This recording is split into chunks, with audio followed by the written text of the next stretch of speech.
Command one में आप सभी का स्वागत है। इस वक्त हम आए हुए हैं हिंदू सीनियर सेकेंडरी स्कूल में, जहां पर दिव्य ज्योति जागरण संस्थान द्वारा आयोजित भव्य श्री कृष्ण कथा अमृत का आज पहला दिवस है। कथा जो है 2 जून से 6 जून तक चलेगी।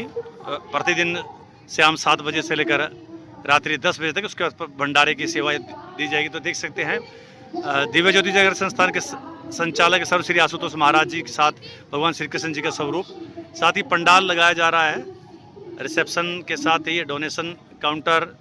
जय महाराज जी की जी। और इधर ज्ञान दीक्षा के लिए कोई भी साथी नाम लिखवाना चाहिए तो यहाँ पर ज्ञान दीक्षा का है। इसके अलावा आध्यात्मिक प्रचार सामग्री यहाँ पर उपलब्ध है और साथ ही आयुर्वेदिक उत्पाद का भी इसमें व्यवस्था है। तो एक बहुत भव्य सुंदर पंडाल, इधर प्रदर्शनी, संतुलन, समाधान, आरोग्य, पीस, कामधेनु संरक्षण, ओलावृष्टि आदि, अंतर्वृष्टि दृष्टि। और जिस दिन तुम आत्म अनुभूति की ओर बढ़ोगे उस दिन समझ पाओगे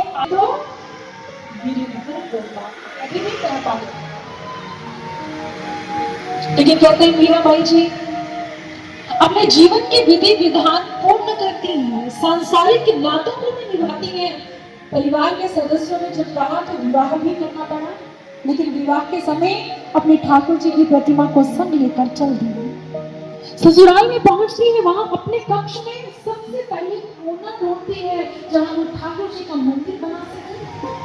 अगली सुबह से दासियां उनके इर्द गिर्द फूलों की मालाएं बनती है, मंदिर को स्वच्छ किया जाता है, वहां पर भगवान के भोग तैयार हो। लाज खोई प्रेम की बेल ऐसी बोई है कि अब वो सब कुछ भूलकर केवल ठाकुर जी के भजन में संलग्न, लेकिन नव विवाहित बहू इस तरह से केवल भजन में संलग्न रहे, ससुराल वालों को ये बात अच्छी नहीं लगी।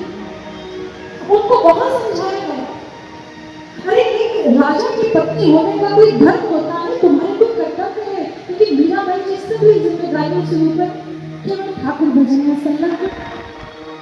कहते समय राणा ने एक निर्णय लिया, इसे एक काल कोठरी में बंद कर दिया जाए और 1 सप्ताह के लिए इसे भोजन ना दिया जाए, जल की एक बूंद देने के लिए कोई नहीं जाएगा, कोई इनसे मिलने के लिए नहीं जाएगा। और उन्हें उस कक्ष में बंद करके द्वार बंद कर दिए गए और बाहर पहरेदारों को खड़ा किया गया। आदेश दिया, ये कितना भी चिल्लाए, कितना भी बुलाए, कोई दौड़कर इनकी सहायता के लिए नहीं जाएगा। एक एक दिन बीतने लगा और सबको लगा कि 1 सप्ताह बीत गया, भीतर से आवाज नहीं आई। उस अंधेरे कक्ष में मीरा दम तोड़ चुकी होगी। कहते जिस समय 1 सप्ताह पूर्ण हुआ और मीराबाई जी के उस कक्ष को खोला गया, सब देखकर हैरान। मीराबाई ध्यान की अवस्था में बैठी हुई थी, उनके चेहरे पर इतना अलौकिक तेज, मानो उन्हें बाहरी भोजन की, बाहरी जल की बूंद की आवश्यकता नहीं। वो अपने शरीर से ऊपर उठकर अपनी आत्मा से उस ब्रह्म से जुड़कर ध्यान कर रही थी और उस ध्यान में वो अंधकार भी प्रकाश में परिणत हो गया। पूरे नगर में चर्चा फैल गई, अरे माँ मीरा के पास तो कोई जादू है, जादू। जीवन की ये पीड़ा उन पर तनिक प्रभाव नहीं डाल पाई। अब राणा से रहा नहीं गया, अब एक नई रणनीति तैयार की गई। विष की कुछ बूंदें डालकर चरणामृत मीरा के पास भेजा गया, ये कहकर, मीरा ये लो, तुम्हारे ठाकुर जी का चरणामृत है। कहते मीराबाई जी ने जैसे ही सुना, उन्होंने उस चरणामृत को अपने हाथों में लिया, सुमरन किया और अपने अधरों से लगाकर पी गई। लेकिन ये क्या, उस हलाहल विष से भरे हुए चरणामृत की एक बूंद का प्रभाव मीरा पर नहीं पड़ा, लेकिन सामने ठाकुर जी की सफेद प्रतिमा एकदम से काली हो जाती है, मानो भक्त का सारा विष भगवान ने स्वयं से ले लिया। कहते हैं जो भगवान के चिंतन में संलग्न रहते हैं, जो बड़े धैर्य से अपने प्रभु का दामन थामे रखते हैं, परीक्षा तो भक्त की भी होती है, भगवान की भी होती है। धैर्य भक्त को भी दिखाना पड़ता है, धैर्य भगवान को भी दिखाना पड़ता है। कहते अगर भक्त अपने धैर्य का दामन ना छोड़े तो भगवान का धैर्य छूट जाता है। तो जैसे प्रहलाद के जीवन में अनाचार हुआ, उसको पहाड़ से गिराया गया, उसे अग्नि में जलाने का प्रयास किया गया, उसकी परीक्षाएं ली गई, तो भगवान का धैर्य छूट गया। वो स्तंभ में से नृसिंह रूप में प्रकट हो जाते हैं और अपने भक्त को बचाते हैं। ये इतिहास साक्षी है। कहते इतनी दृढ़ भक्ति अपने हृदय में रखो, ऐसा दृढ़ ध्यान करो, ऐसा विश्वास प्रभु के पावन श्री चरणों में और ऐसा समर्पण कि वो तुम्हारे जीवन की विषम से विषम परिस्थितियों को भी अमृत तुल्य बना दे। आज हमारे जीवन की समस्या का जो समाधान है ना, वो एक ही है। आप देखिए आज संसार में चाहे वो बालक हो, युवा हो, वृद्ध हो, उसे परेशानी रहती है जीवन किसी ना किसी बात। कभी विपरीत परिस्थितियां होती हैं, कभी मनोस्थिति ऐसी होती है, कहीं पर चैन नहीं है। ऐसी विषम परिस्थितियों में उसे मार्ग नहीं मिलता कि मैं कैसे निकलूं। कहते तुम्हारा जीवन विषैला क्यों ना हो, उसे अमृत तुल्य बनाने का जो सामर्थ्य है वो ठाकुर जी के ध्यान में है। जिस तरह मीराबाई ने ध्यान किया, चिंतन किया, तुम भी इसी तरह ठाकुर जी के ध्यान को प्राप्त कर लो। और ध्यान करने के लिए आंखें खोली नहीं जाती, आंखें बंद की जाती है। ध्यान केवल दो आंखों के बंद से नहीं होता है, दोनों आंखों के मध्य में जहां तिलक लगाते हैं ना, वहां ज्ञान चक्षु है, वहां दिव्य चक्षु है। जब जीवन में ब्रह्मनिष्ठ सद्गुरु आते हैं, इस आंख को खोलते हैं, आपकी चेतना ऊर्ध्वमुखी होती है।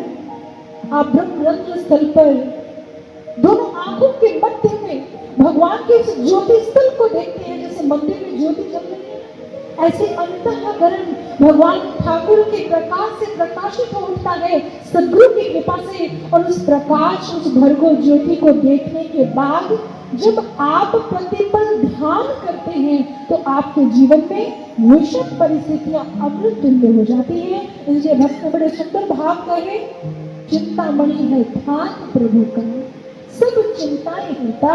अगर तुम भी चिंता मुक्त होना चाहते हो तो क्या करो? चिंता एक शब्द है जिसे हम इंग्लिश में क्या बोलते हैं? कोई परेशान हो ना तो क्या बोलते हैं? अरे भाई डोंट वरी, चिंता मत करो। सुनने वाले को, कहने वाले को पता होता है कि डोंट वरी कहने से क्या हो जाएगा, चिंता तो चिंता ही है। लेकिन भक्त जानता है अगर जीवन से वरी को मिटाना है तो जीवन में हरि को लाना है। तो आए ऐसे ही भावों को एक भजन के माध्यम से श्रवण करते हैं जो हमें ध्यान की ओर बढ़ा रहा है।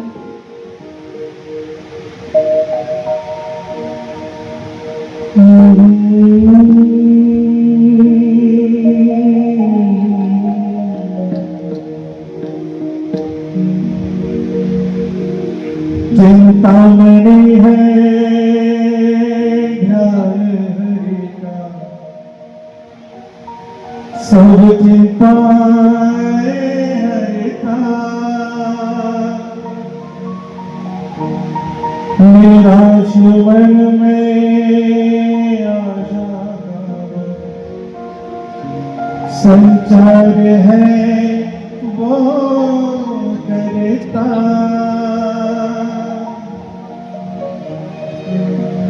कर दे ध्यान हरि का, कर ले हो,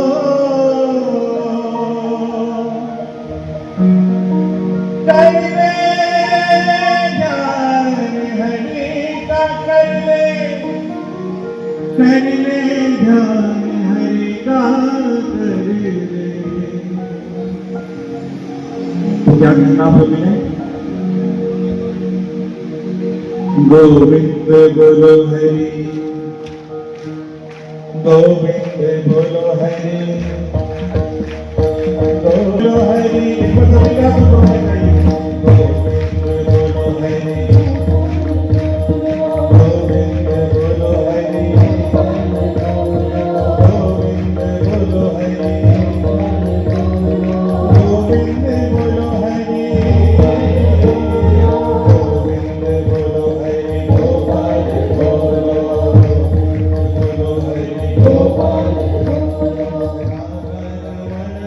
गोविंद बोलो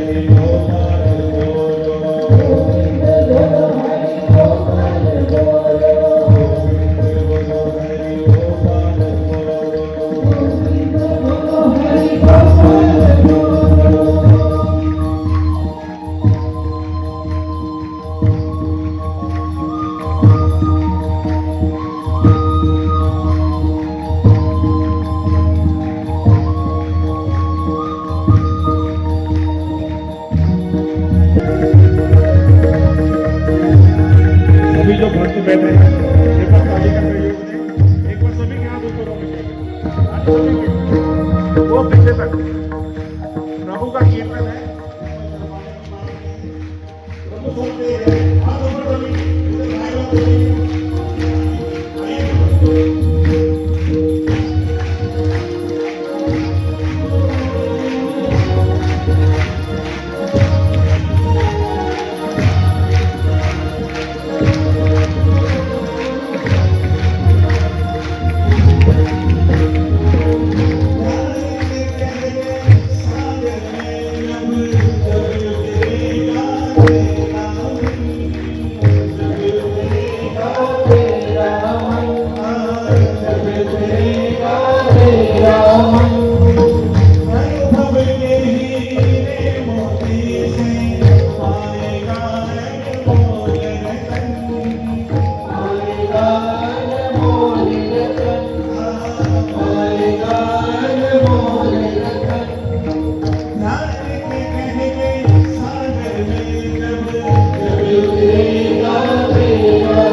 जाने प्रभु की असली सूरत जाने दर्द व्यथा से व्याकुल करने ये जग की माया है ठगाने ध्यान के द्वारा संत जनों ने प्रभु की असली सूरत जाने तेरा भी मन उसके द्वारा